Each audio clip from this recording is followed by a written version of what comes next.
ஐயனார் துணை சரியில்ல. அடுத்த வர எபிசோட்ல நம்ம சேரன் இருந்துட்டு நேரா சந்தாவ பார்க்கறதுக்காக வீட்டுக்கு கிளம்பி போறாங்க. அங்க சந்தாவ அவங்க அம்மாவும், அப்பாவும் பயங்கரமா திட்டிக்கிட்டு இருக்காங்க. "எவ்வளோ தைரியம் இருந்திருந்தா நீ இவ்வளோ பெரிய வேலைய பார்த்துருப்ப. இதெல்லாம் நம்ம குடும்பத்துக்கு எவ்வளோ பெரிய அசிங்கம். மண்டபத்துங்க வந்தவங்க எல்லாரும் எவ்வளோலாம் கேள்வி கேட்டாங்க.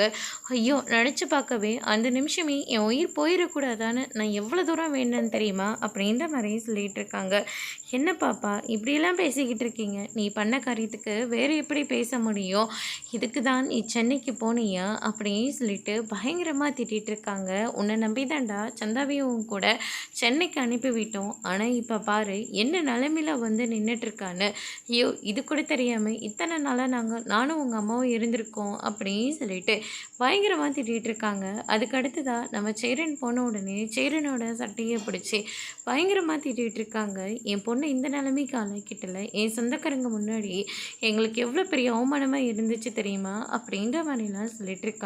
"நீ நினச்ச மாதிரியே இந்த கல்யாணத்தை நிறுத்திட்டல" அப்படின்னு சொல்லிட்டு திட்டிகிட்டு இருக்காங்க. அதுக்கு அடுத்ததான் நான் சந்தா கிட்ட கொஞ்சம் பேசணும்னு சொல்லிட்டு தனியாக கூட்டிகிட்டு போகிறாங்க. "சந்தா உனக்கு என்ன ஆச்சு? ஏன் இப்படி எல்லோரும் முன்னாடியோ இப்படி ஒரு வார்த்தையை சொன்னேன்?" அப்படின்னு சொல்லிட்டு கேட்கவும், "எனக்கு வேறு வழி தெரியலங்க. கண்டிப்பாக இல்லாட்டி எனக்கு இந்த கல்யாணத்தை அவங்க பண்ணி வச்சுருப்பாங்க. அதனால தான் அவங்கக்கிட்ட நான் உங்களுக்கும் எனக்கும் குழந்த பிறக்க போதுன்னு எல்லாருக்கிட்டேயும் சொன்னேன். அதனால தான் இந்த கல்யாணம் நின்றுச்சு. என்னை மன்னிச்சிடுங்க." அப்படின்ற மாதிரியும் சொல்லிட்டு இருக்காங்க. அதோட இன்னைக்கான ப்ரோமோ முடிச்சிருக்காங்க.